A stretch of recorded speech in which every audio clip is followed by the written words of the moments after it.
Okay, good morning guys. Well, if you remember the 29 Dodge Coupe we've been working on that came here that was chopped, that Dean and Graham brought us. Sorry about this sunlight, can you believe it? We got sun here. Anyway, I just want to show you a quick picture. As you know, we were going to fix up all the welds from the chop, we were going to do all the rust repair, all that kind of stuff, and then they're going to take it back home.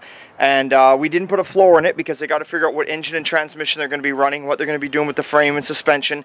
But they just wanted the outside cleaned up. I guess they basically wanted it to look, you know, I mean, sometimes people like things when the rust is taken care of and the bodywork is kind of roughed in, because then it gives them incentive to go further. When it's just a pile of rust standing in the corner, you're kind of like, fuck, where do I start? Where do I begin? What have I got myself into? So this is where we've left it. We've put it in final primer. And they're going to take it home now, so we're going to show you the end result here with it all in final primer. So there we go. Again, it's a 29 Dodge 5-window coupe, in my opinion, and I am not knocking Model A's or 32 Fords, because I have owned, well, I've never owned a 32 Ford, but I've owned around 4 or 5 Model A coupes. I do love them, but I'm telling you, this 29 Dodge coupe, in my opinion, but it's only my opinion, it's how I feel about things, it doesn't matter, it's what you all like. I would take this any day over a Model A or a 32 Ford. Any day long. I mean, I just like the fact, if you see down there, it's got the vents for kicking out. I mean, it's just a gorgeous car. You know, I like all the body lines on it. Like, look at, like I was saying to you in the very first video when this car came, look at the peaks. And they're all on the fenders too. Mind you though, in my opinion, if you're going to build a car like this, you got to leave it full fendered. Just for the fact that the fender is where all the gorgeous lines are. I don't know if you can see this, but I mean, yeah, look at that. It just, you know, then they taper off and disappear, and they're in the front fenders too. But there we go, we got it all done. We got all the welding done. We got all the bodywork finished off. Now, of course, when they bring it back, it's going to have to be blocked, and then it's ready for paint, but it is over with. And their plan is to put a Hemi in it, which is great. You can see inside, like I say, we have not done anything with the floor, because you don't know what transmission they're going to run, so you don't exactly know what you need to do there. Same as the firewall. We didn't do anything to the firewall but strip it down, because who knows what is going to happen there. So we didn't weld anything up on the firewall. We just left it, put it in etch primer, and left it alone.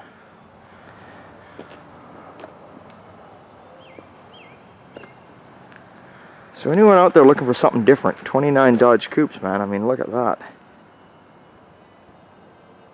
God, you can't go wrong with a car like that, can you? They're going to build this car 60s, kind of 60s period correct. I think they're going for like a, oh, I don't know, metallic or a metal flake paint job. They want to do some like white tuck and roll they're talking about in the interior and on the running boards. I think they're even talking about it up on the roof patch. So that'll be total 60s with a Hemi in it. Oh my God, how do you go wrong? You can't.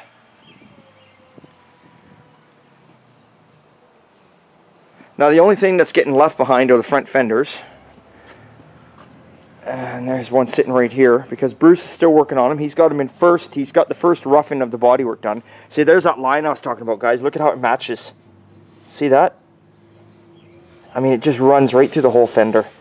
You just, you know, I mean, these cars didn't sell back in the day because they were way more money than Model A's.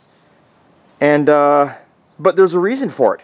Look at the designs. Look at the lines they put in it. Like, you know, this was probably more of the rich man's car, right? Model A's was the poor man's car. I mean, look at how it even has the gas tank on the back. Sorta like a 32.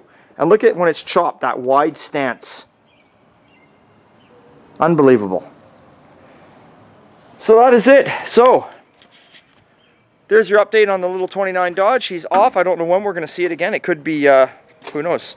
I would assume it will be at least 4 to 5 months before that comes back. But these guys have a lot of cars, so it could be 4 to 5 years. But that's all right. They're good customers. Hopefully they're happy. That's it. It's done. Another one's gone, and we've got several more coming in. So we'll keep you updated on what's going on. And remember, it's always good time at Old Time. We'll see you next time. For all my new subscribers, check out our website, oldtimegarage.ca. We got beer cozies, fridge magnets, decals, t-shirts. You name it, we got it. Okay, see you later, guys.